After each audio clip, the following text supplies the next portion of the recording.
We're continuing our look at the life of King David, and we are in the final section, at least in terms of way back when I was plotting this out, reading through the passages and sort of seeing, okay, there's sort of some major themes that happen, and we're shifting into this final part.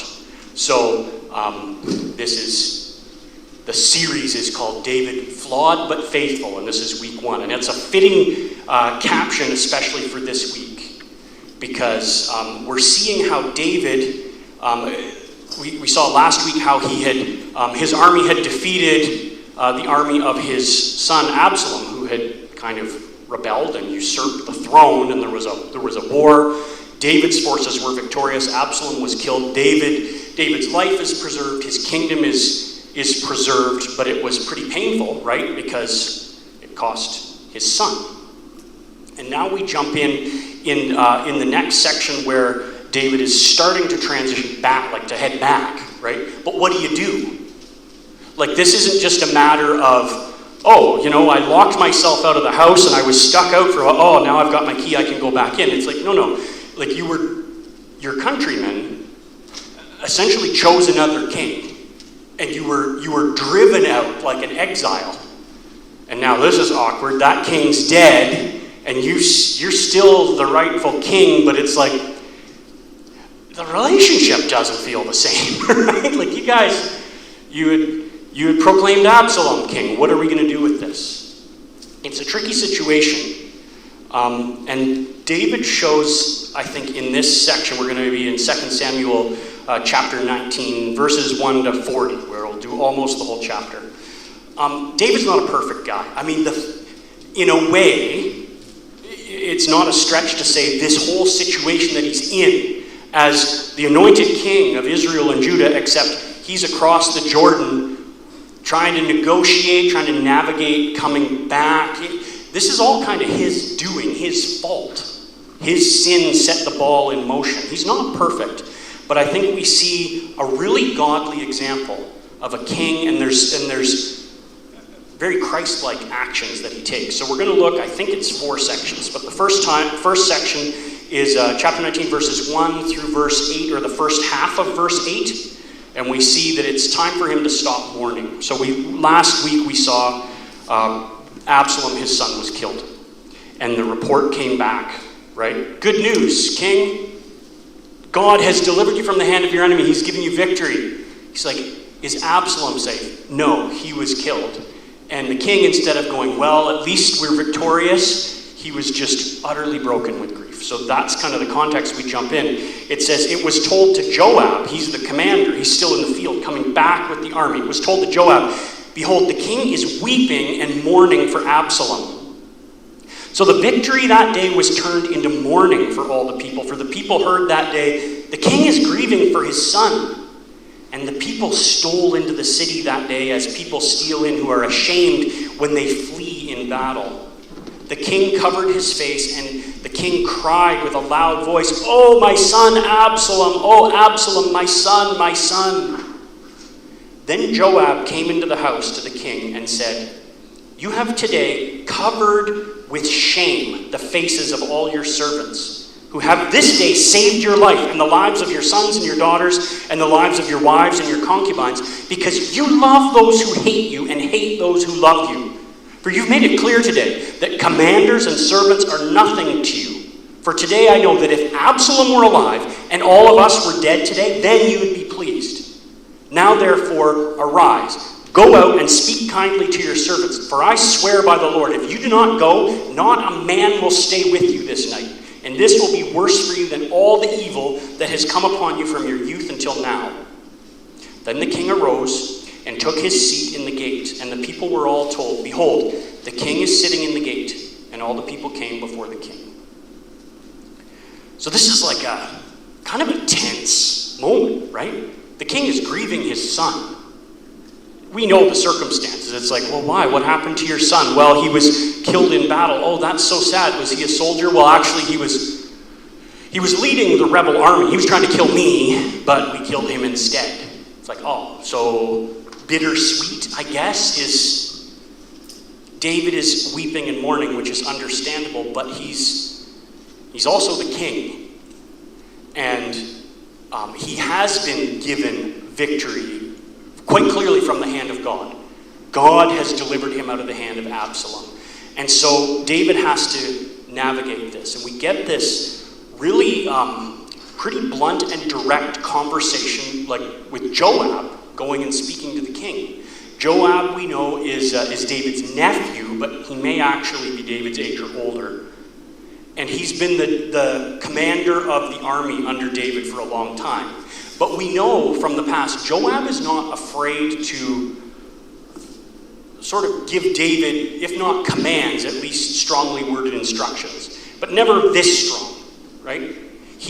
We saw before when David was busy messing up his life and kingdom back in Jerusalem with a married woman named Bathsheba. Joab is out fighting the war. He sends word to the king, we've laid siege to the city, we're about to win. You should come. You'd better come here now and claim this victory, or it's going to be credited to me. They'll name the city after me. And Joab knew, and when we talked about this several weeks ago, it's like that would be bad. What the kingdom needs is for the king to secure its victory. So Dave, time to get off the roof of the palace and wherever else you're going and get out here and do your job. And David went and did that. We saw a little bit earlier when Absalom was in exile, Joab saw that it was expedient politically to have Absalom brought back to Jerusalem, right? So remember, he wanted to convince the king, but this time he didn't storm in and say, you need to do this. It almost seems like maybe he's talked about it before and it got nowhere. So he hired this wise woman to come in and sort of spin a tale,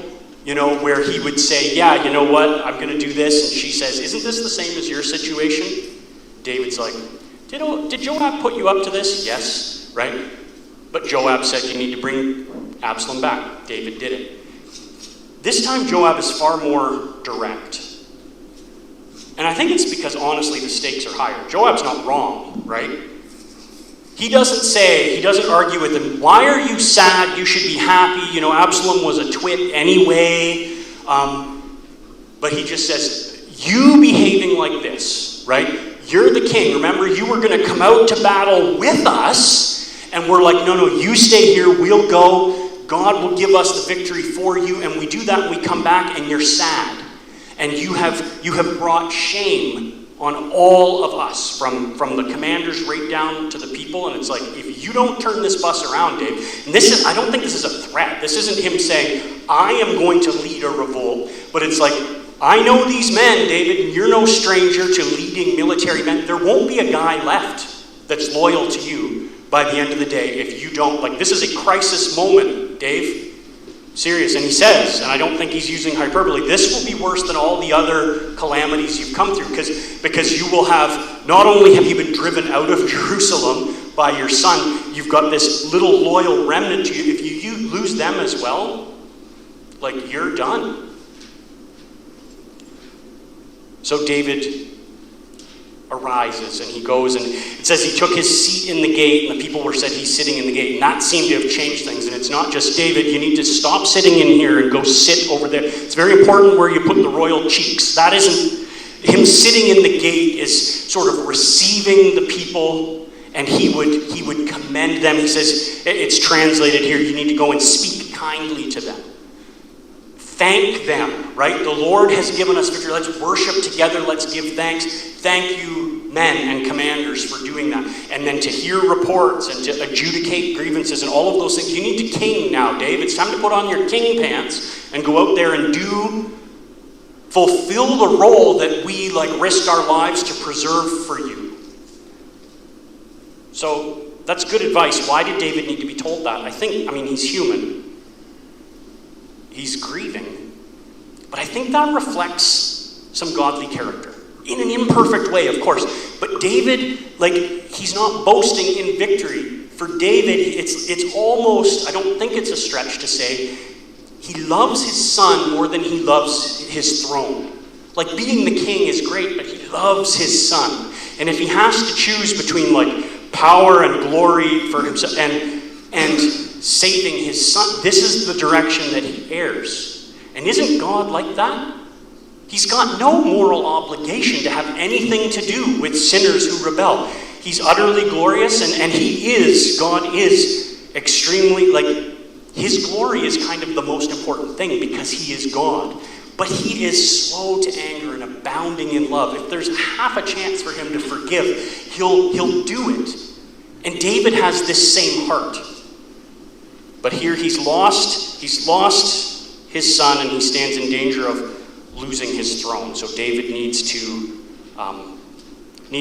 acknowledge the fact that God has delivered him despite his grief over what the victory cost him, which was the life of his son. So he does that, and it seems like it kind of settled it, right? The guys are feeling okay. David, we get that it's sad. I think the implication might be when he is sitting in the gate, and he's being the king who has received the army back. Part of that is reports, right? Commendations. This person was really, really brave. The commander says, yes, this guy did this and this, and so, I think the implication is that a report of the circumstances surrounding Absalom's death is going to come up, right? Normally, the person who struck down the commander of the opposing force, it was him, right? They'd be clamoring, well, it was me. No, your shot missed. No, I hit him. You hit him in the knee. I went and I finished him off. They'd be like, I want the glory for that. Well, in this case, right, David had given specific instructions. Take Absalom alive if you can. Absalom's dead. So to whom do I owe the honor, right? There was that unnamed soldier that had the chance of killing him and wouldn't, and Joab did. What Joab did is going to become David knows, right? He's not guessing, it's not a suspicion at this point, he knows. But we move into this next section where it's focusing less on David and his soldiers, and now what do we do with the kingdom? It's time to win back the hearts of the people. We see in verse 8 to 15, it said, now Israel had fled, every man to his own home. That's not these guys, it's the army that Absalom had. When Absalom was struck down, they blew the trumpet, everyone took off and just went back home, okay? And all the people in Israel were arguing throughout all the tribes of Israel, saying, the king has delivered us from the hand of our enemies and saved us from the hand of the Philistines, and now he has fled out of the land from Absalom. But Absalom, whom we anointed over us, is dead in battle. Now, therefore, why do you say nothing about bringing the king back? King David sent this message to Zadok and Abiathar the priests. He said, say to the elders of Judah, why should you be the last to bring the king back to his house, when the word of all Israel has come to the king? You are my brothers, you are my bone and flesh. Why then should you be the last to bring back the king? And say to Amasa, are you not my bone and my flesh? God do so to me and more also, if you are not commander of the army from now on in place of Joab. And he swayed the heart of all the men of Judah as one man, so that they sent word to the king, return, both you and all your servants. So the king came back to the Jordan, and Judah came to Gilgal to meet the king and to bring the king over the Jordan. So there's some delicate political and relational maneuvering here. Even though David had defeated their chosen replacement, his son, David's grip on the throne was really only as secure as his grip on their hearts. And earlier we had read that what Absalom did long before he had himself declared king is he invested years in stealing away the hearts of the men of Israel. He sowed dissatisfaction and discontent with David's rule. David had been ruling for some time, and if the incident with Amnon and Tamar and Bathsheba and all of these things, if those scandals are any indication, there were lots of things to complain about, right? And of course, during peace and prosperity, people find it a lot easier to complain about leadership because we've got the time. So David's grip had been badly weakened by Absalom. The people were talking in this report, the first where it's like this argument, the king, David, well, back in the old days, he delivered us from the Philistines. He was a great king during times of war, right? But like he's in exile because we picked Absalom. Absalom was promising us all this better stuff. I think maybe he'd be a better ruler. We did anoint him king, but Absalom's dead and David's still alive and he's right across the river. Like, are we going to bring him back? It seems like they were divided. Some people are like, let's bring David back. But it wasn't the automatic response. There was debate. This wasn't a sure thing. Now, it's not like they're going to vote. He's a king. You tend to vote with swords and spears, right? You're out. But their replacement's gone. So, and they do have this sense that God anointed David. God delivered us through him. So we did wrong. Some people probably think by siding with Absalom, and others are like, man, are we going to put up with David again? Are we going to bring him back till we find the next guy? There's this debate. And news of this had reached David. He knew they were talking about it, and there's a breach to navigate. There's hurt on both sides, right? On one hand, many of the people might be thinking, David was a decent king, we should bring him back. But do we have the right to just invite him back? We rebelled against him. He should be really ticked off at us. He should come back armed and like by force recapture his kingdom. What if he does that? And David, on the other hand, could be thinking, look, I know that God put me on the throne. I sinned against God, and this whole rebellion was God's hand. But God has clearly saved me, and he hasn't given me the memo that I'm not the king, so I ought to go back, and I have the right to go back to the throne. But what do I do with these? They don't want me. How do I rule like that? What do I do? So before he gets to okay, I'm just going to go and show up, it's like we've got to try to navigate the relational part. And he starts with the tribe of Judah out of all the 10 tribes, because that's the one he's from. Back when he first was proclaimed king, it was Judah who proclaimed him king first. And then him becoming king of all Israel took some time. The northern tribes, especially Benjamin, they weren't sure they wanted him. So he reaches out, and he's conciliatory, right? It's interesting. He refers to himself as the king, reminding them, I am the king. But he's like, we're family.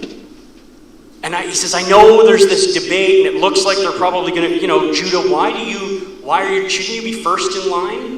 Right? So he's kind of saying, I'm willing to come back if you're willing to have me, sort of this olive branch moment. And then he further sort of seals the deal by saying, say specifically to Amasa, if you're forgetting, Amasa is another relative of his, who his son Absalom had made the general, right? Because the old general, Joab, had gone with David. So David's son Absalom's like, I need another guy. Amasa is a good commander. He's got the respect. So Amasa, he's just been a guy, but he's most recently on David's radar as being the commander of the forces against him. Of all the guys who fled to their homes and are hanging out and they're kind of dreading David coming back, it's like, I'm going to have some hard questions to answer. It's Amasa. And David says, tell Amasa, look, we're brothers, we're family. I'm not mad. In fact, you know what? I promise, I swear, you get to keep your job. You will be the commander of the army instead of Joab. Now, part of that is a very strategic way to get the allegiance of the surviving soldiers and their commanders and the tribes that they're from, right? Hey, I'm not coming back seeking revenge on everybody. We're tight. It's also, without saying, a severe reprimand and demotion to Joab, who, while he's been faithful, he came with the king. He flagrantly disobeyed orders and killed the king's son, right? Yes, victory, Joab, that was great. It seems that you could have taken him alive and you decided that it was better to kill him, and you killed my son. So he doesn't throw Joab in jail or anything, but it's like, I don't know what his job is, but Amasa's got your job. This reasoning, instead of pressing his rights, but sort of, it's almost wooing. And isn't that how God approaches us? He could force himself. He could overwhelm us. He could press his rights. But he tends to say more like we read in Isaiah 1:8, right? Come, let us reason together. Though your sins are as scarlet, they will be white as snow. Like, we can reconcile. I am willing to forgive and reconcile.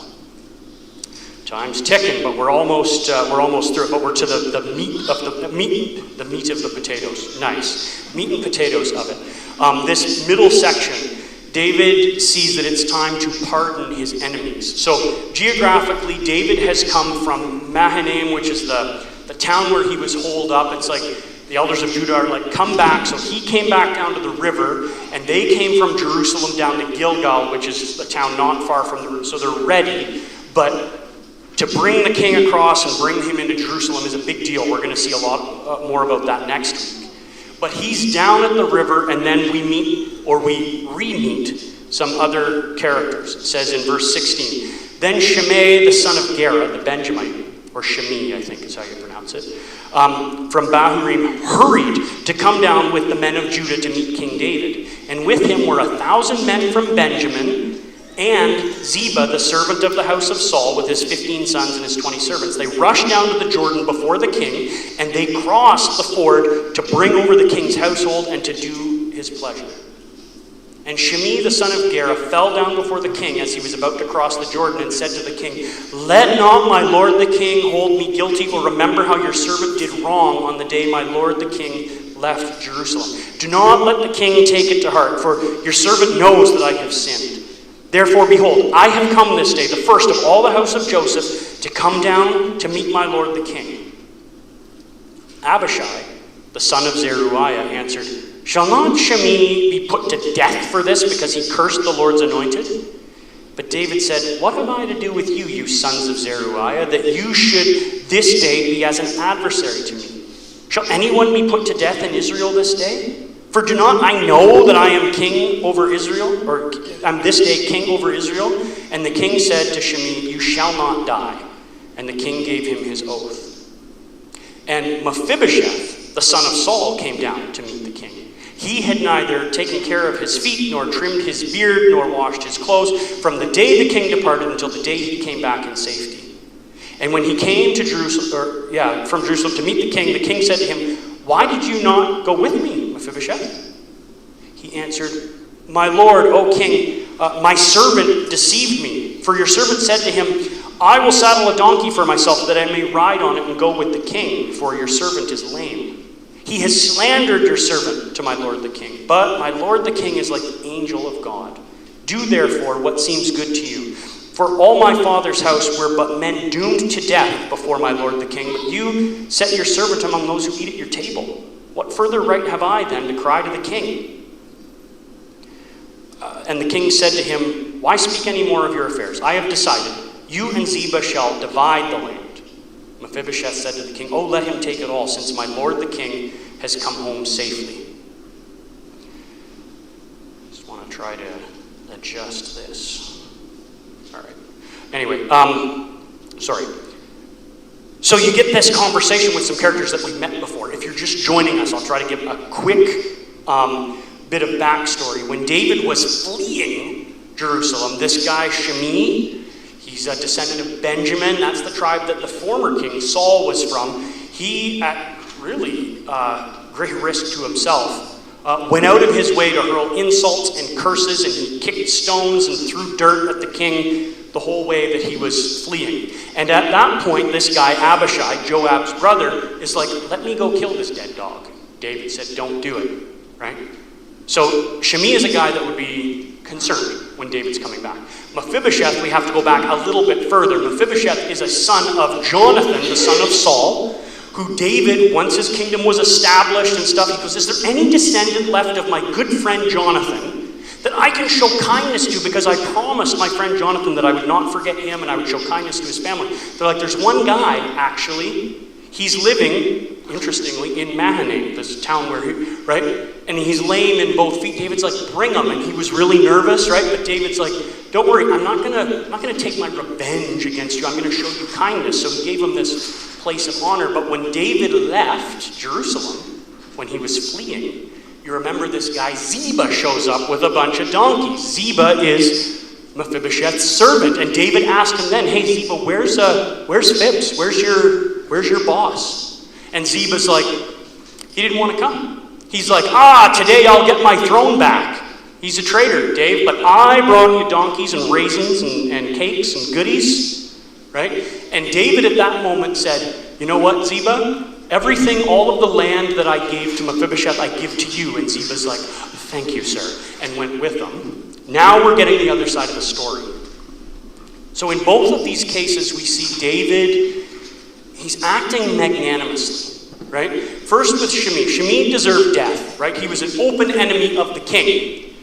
And he confessed his wrong. He came right down and he wasn't making excuses. He wasn't like, what? The king's coming. I'm going to get out of here. He like, excuse me, pardon me, and he like pushed to the front of the line to meet the king. Once again, Abishai is like, this guy again, sweet, let me kill him. It's like, Abishai, you've got a problem. Like, this is your solution for everything, right? Shing off with his head. And so David's reply to Abishai actually indirectly shames Joab as well. And it's interesting that it's not recorded. Like when David made that promise to Amasa, you can have Joab's job because I'm mad at Joab. It doesn't say that. It's just like, hey, fill in the dot. And this is another one, right? Abishai says, let me do this. And David's like, what is wrong with you sons of Zeruiah? Using plural, right? The sons of Zeruiah are Abishai and his brother Joab. It's like, what is wrong with both of you? You shoot first and ask questions later. Right? He says, shall anyone else be put to death in Israel this day? And the verb form there for put to death, it's not like to die in battle, it's to be executed. And it's kind of like, you already executed Absalom. Is there anybody else? Or like, I think we're good. I think we've had enough of these executions. I know I'm the king. I don't need to flex my power here to prove anything. This guy's insults don't affect that. So he stops Abishai from cutting off his head, which Shimei really appreciates.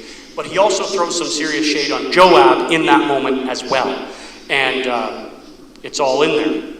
David wanted mercy to be shown, I think, in both cases, with Absalom and with Shimei. Here, this time, he's there to make sure that his will is obeyed. Forgiving Shimei was also, and there's a practical side of this, right? It's not just, oh, David's such a good guy. I think he is. But forgiving him, this person, Shimei, whether he wanted to or not, almost personifies the rebellion of the northern tribes. Get out, you man of blood, you worthless scoundrel, he says. David leaves. Now he comes back. Shimei apologizes. Forgiving Shimei was also a symbolic gesture of forgiveness or pardon to all the northern tribes who rejected David. I'm coming back in peace. I'm not coming back to get my revenge on the people who rejected me. It's very key that he does that. Then we switch and we see Mephibosheth, a bit of a different story. Mephibosheth didn't insult the king, he just didn't show up. And then Ziba gave a report, which we're not sure if David trusted. So Mephibosheth comes down and he's curiously dressed for the occasion, right? I think the literal words are he hadn't trimmed his toenails or his mustache, which is just kind of graphic. So we know he's got a problem with his feet, right? They're maybe not awesome, and so he hasn't trimmed his beard, he hasn't taken care of his feet, he hasn't washed his clothes. This isn't like he's been neglectful, like he's just been playing Xbox for weeks and weeks. And oh, the king's, is that today? All right, I'll come, bedhead, that's fine. He's in mourning, and significantly, he is in a condition of being ceremonially unclean until the king comes back. And I think he did that to demonstrate, like, it's not like Mephibosheth, I don't want to mix these guys up. It's not like Mephibosheth because David's probably gone a number of weeks anyway, maybe a month. It's not like he was the whole time wheeling and dealing and trying to seize power. He demonstrates, no, I have been in mourning the whole time. I can't be doing shifty things and then, oh darn, Dave's coming back. Oh, quick, mess up your hair and quickly grow toenails. It's like, no, he had the evidence that he had been mourning the whole time. And he comes down and David asks him a good question. Hey, my friend, why didn't you come with me? I'm really puzzled. That was hard when I was leaving town and Ziba showed up and you weren't there. What's going on? Mephibosheth tells his side, which directly disagrees with Ziba. He's like, no, Ziba tricked me. I told him to get the donkeys ready because I couldn't walk. I'm lame. But he took the donkeys and then he slandered me to you. But he doesn't offer more proof. And interestingly, we know Ziba is there. Ziba came down to the river with Shimei. I don't know if he's in earshot. But he doesn't say, bring him over here, let's argue. He just says, I know that you have wisdom like an angel of the Lord. You're going to do what's right. Besides, even if you decide against me, I was doomed from the start. I was a descendant of King Saul, who you displaced and who was trying the whole time that he was alive, trying to kill you unjustly. My whole family deserved nothing but death from you, and yet you let me eat at your table. You've already shown me so much kindness. He says, I have no right to ask for anything else. He wanted to come and show, I'm here to meet you. I've been grieving. Ziba's not telling the truth. You're going to do the right thing. Someone is obviously lying here, right? It's not, oh, I see, you saw it like this, and Ziba saw it like this, and it's just a big misunderstanding. It's like, no, someone's playing me. Mephibosheth is either loyal to me and Ziba's not, or Ziba's loyal, and so what are we going to do? So David does this thing where he says, I've decided. We're not going to talk anymore about it. I've decided. So he had given everything to Mephibosheth, then he gave everything to Ziba. Now he says, you're going to split it. There's some debate about why David did that. I'm not 100% sure. Some are like, David probably recognized, you know what, there's no way I'm going to get to the bottom of this. I have reasons to suspect both of you, so I'm just going to split it to avoid any further. This could be a decision out of uncertainty. But I think there's some wisdom here. It mentions, and it shows up a few times, but like right in this passage, right? Mephibosheth is like, you have wisdom like an angel of the Lord. And then David says, divide it. And Mephibosheth says, you know what? He can have the whole thing. It's like, does that not remind you of a story that hasn't happened yet? Like, that's so much like Solomon, David's son, right? Blessed with wisdom from the Lord. And the first time he demonstrates it is as a king, he's got this really weird child custody case, right? Two women that have a kid, they're living in this same house, and the one child dies. The one woman's child dies in the night, the other one survives, but both women claim that the living child is theirs. And I guess they look similar, they can't prove it, so they come before the king, and Solomon hears them both out. It's like, you're both saying, her son died, mine's the living one. No, hers is the dead one, mine's the living one. And he says, okay, bring me a sword. Let's just divide the child in half. Each you can have half, right? That's fair. And you know how the story goes. One woman is like, no, don't do that. Please put the sword away. She can have the child. And the other woman's like, nope, that sounds fair. I'll take the left half, please, right? And Solomon goes, okay, no, stop, put the sword away. Thank you for being ready. I didn't really put it away. Okay, give the baby to the woman who said, don't divide it. She's obviously the real mother. And here you've got David kind of doing something similar. We're not talking about something as drastic as dividing a baby. We're dividing an estate. And it doesn't conclude, right? When Mephibosheth says, you know what, he can have all the land. I'm just glad you're back safe. David doesn't go, aha, give it all to Mephibosheth and hang Ziba from the highest tree. It doesn't conclude like that, but there's that bit of a hint. David is showing wisdom, but in his whole tone here, he is being reconciliatory. He has reason to believe one of these guys is lying. He could have said, forget it, I'm going to keep the land, throw both of these guys in the dungeon. He doesn't. He's being magnanimous. Last section we see here is that he sees that it's time not only to pardon his enemies, but to bless his friends. It says, now, Barzillai, the Gileadite, had come down from Rogelim, and he went on with the king to the Jordan to escort him over the Jordan River. Barzillai was a very aged man, 80 years old. He had provided the king with food while he stayed at Mahanaim, for he was a very wealthy man. And the king said to Barzillai, come over with me, and I will provide for you with me in Jerusalem. But Barzillai said to the king, how many years have I still to live that I should go up with the king to Jerusalem? I am this day 80 years old.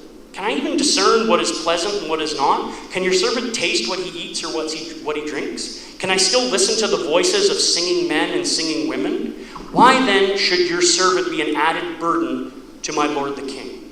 Your servant will go a little way over the Jordan with the king. Why should my king repay me with such a reward? But Please let your servant return that I may die in my own city near the grave of my father and my mother. But here is your servant Chimham, or Kimham. Let him go over with my lord the king and do for him whatever seems good to you. And the king answered, Kimham shall come over with me, and I will do for him whatever seems good to you, and all that you desire of me I will do for you.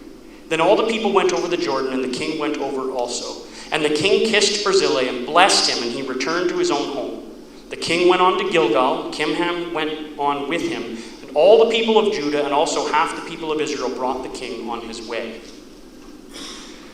That last verse is going to really play in next week with what happens with that. But we see, right, when David fled, he was in great need, and he was greatly helped by the men of the Transjordan region led by Barzillai. I found it interesting, right? Times have changed a little bit. It says he was very aged, 80 years. It's like, some of you are 80 years, and you don't seem that, rickety, but I guess, he's living a hard life. I don't know, he's very wealthy, but he had taken care of David. He didn't need to. It would have been reasonable for him to be like, you know what? I'm nearing retirement. I've got a good thing here. If I start meddling with this family squabble / military political problem, that's going to be, he's like, no, I'm going to come and supply your needs and help you out. And the king wants to repay him, to honor Barzillai by having him come and live in the palace where David can honor him and provide for him. Very similar to what he did with Mephibosheth, right? But Barzillai graciously refuses the offer. He's too old to appreciate the good things that the king is going to lavish on him. He's like, I'm just going to be a burden. I get up 7 times a night, right? And I'm up real early, and I can't eat certain it's not real great. I snore.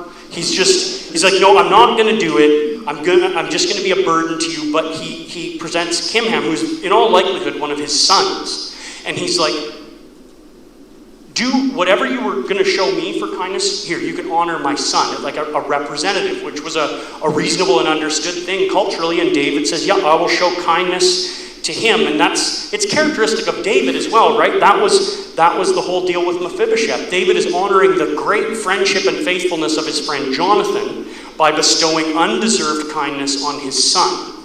And here he does the same thing with this guy Kimham. Kimham's not done anything for David, but he's about to be wildly blessed on behalf of his father's kindness. And of course, this is politically a very important gesture of gratitude to the men of the Transjordan region whose support he still needs as a king. So David's doing these politically astute things, but I think they reflect a very godly heart, right? He's not like, now that I've got my power, I'm going to show you what's what. I'm going to take revenge on my enemies, and I'm going to, try to, well, thanks for the help, Barzillai, but I got it from here. I'm going to forget the people who helped me because now I'm a big shot. He doesn't do any of those things. There's this humility that characterizes his reign because the whole time he recognizes that it's God's doing. It's God's throne, and God is protecting him. We're going to take communion, and I want to be about 9 minutes ago. So everyone turn your clocks back. We're going to take communion, but I want to, just to transition, I want to circle back to the part about Shimei in verses 21 to 23. Right? Shimei comes before the king. Shimei has insulted the king, and Abishai, Joab's brother, is technically correct in his accusation against Shimei. For what he did, Shimei deserves death, right? He says, shouldn't he die? And David says, what have I to do with you, you sons of Zeruiah, that you should this day be as an adversary to me? That word adversary is a Hebrew word, Satan. That's what in later use it was turned into the proper given name for the adversary. But he basically is saying, what is the deal? What is this thing between us that you have become a Satan to me? And with that in mind, I think there's an interesting parallel to this verse, with this verse to one in the New Testament. In Matthew 16:33, is that the right verse? Yeah. It says, Jesus turned and said to Peter, "Get behind me, Satan. You are a hindrance to me."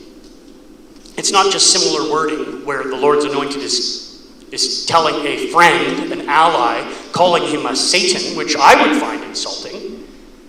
The similarities are very striking, right? Because in context, Jesus had just foretold his death at the hands of evil people. And Peter rebuked him. Lord, that's never going to happen. And that's when Jesus calls him an adversary, a Satan. And then he adds, for you are not setting your mind on the things of God, but the things of men.